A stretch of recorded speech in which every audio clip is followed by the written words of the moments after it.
Hello everyone, I'm Chris from Young Epilepsy, and today I've got Alex with me, who's from the Young Epilepsy helpline, and we're today on a lovely British summer's day at Buckingham Palace, and we're going to talk about going on holiday with epilepsy. So Alex, I've got a few questions for you. Firstly, if you're flying and you have epilepsy, is there anything to watch out for particularly? Okay, so things to think about when you're flying with epilepsy, okay? If you're taking anti-epileptic drugs with you, make sure they're in your hand luggage, not in the hold of the aircraft. Okay. Right? The last thing you want to do is have a situation where you need to get your medication, whether it's emergency medication or just regular medication, quickly, and you can't get to them. So keep them where you can lay your hands on them. Keep them in your hand luggage. Okay? Sounds like a good tip. What about, should I tell the cabin crew that I've got epilepsy? You don't have to. It's not essential.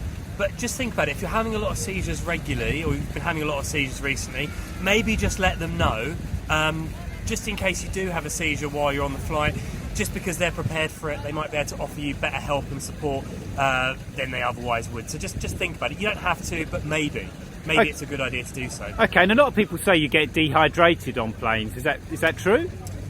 Yeah, you can do. Dehydration is a bit of a problem. Just remember, guys, the usual rules apply. So if you haven't slept the night before, that's obviously a bit of a problem. If you're not getting enough water, if you've not eaten very well, all the things that might normally affect your seizures still apply. So think about that as well when you're getting on the plane. Make sure you drink plenty of fluids and you're taking good care of yourself. It's hard to believe that anyone could be dehydrated looking at the weather we've got here.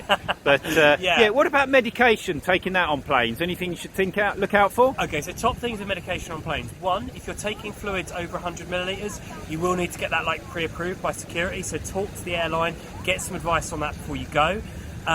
When you're, basically that's the main thing. Okay. Oh, and think about the time zones. Okay. Yeah. So if you're taking doses of medication and you're going into a different country with a different time zone, think about when you had your last dose. Okay. Okay. Try and keep an eye on the UK time and how long it's been, because the last thing you want to do is create a situation where you miss a dose of medication and then you're in a situation where you might have seizures. Okay? Oh, okay. And insurance, are you always covered for insurance when you've got epilepsy? So get travel insurance, but let the travel insurance company know that you have epilepsy. Okay. All right. You will need to let the insurer know. Travel insurance will give you medical coverage around the world if you should have to go to hospital in an emergency. One thing to think about in European countries, you should have a European health card, which will guarantee you free medical coverage in most European countries. However, I'm going to have to say the B word now. Don't swear, Alex, don't swear. Okay, so Brexit might affect this. Okay, We don't know how, we don't know if it will. So bear in mind, obviously we're leaving the European Union in October, maybe, we don't know. Just bear in mind that that could change in the future. Okay, so watch this space, you may need travel insurance otherwise. Okay, what other tips are there, if you got, Alex, for people travelling? Okay, so look out for alcohol. Okay. You know that if you're drinking a lot of alcohol, it can have a greater effect on you if you're on anti-epileptic medication. Okay. Yeah. So even though you're having a great time, you might be having a party, having a whale of a time, fantastic. But do please remember to consider the amount of alcohol you're drinking, and if that's kind of an impact. Likewise, staying out all day in the beautiful sun like we have today could be a problem. Right. And make sure you keep your medication safe when you're abroad. Wherever you go, make sure you've got your medication somewhere safe. It's not just left somewhere randomly on a beach towel or something like that, What about malaria drugs? I've heard that they can sometimes interfere with things. Is that true? Yes. Some anti-malaria medication will impact, it has an interaction with anti-epileptic medication.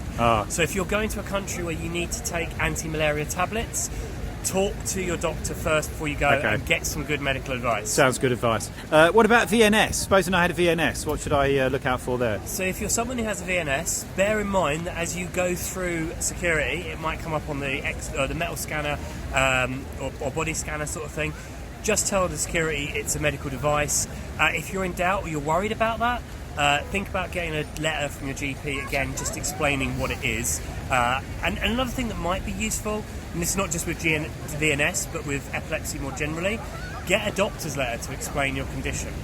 Okay, sounds like good advice. Anything else, Alex? Anything else you can think of to tell people? Oh yeah, just thinking about it. If you're getting a doctor's letter to explain your Yeah, epilepsy, it might be useful if it's in the language of the country that you're going to. Like, Right. I don't know how you do that. Like, whether you put it through Google Translate, or with most consultants that do a letter in Find French a doctor or that German. speaks the language of the country you're going to might be a bit tricky. Yeah, just in case, just Okay. so that it's very clear, because you don't want to be in a situation when you're in a foreign hospital and you have to explain your epilepsy to someone. Sounds like- just prepare for that eventuality. Sounds like good advice. So I think that wraps it up for us, doesn't it, Alex? And I think we can perhaps get into the dry a bit, and I can have my umbrella back. So thanks everyone for watching our video, and say goodbye to the Queen, and see you next time. Bye. Cool. Have a wonderful summer.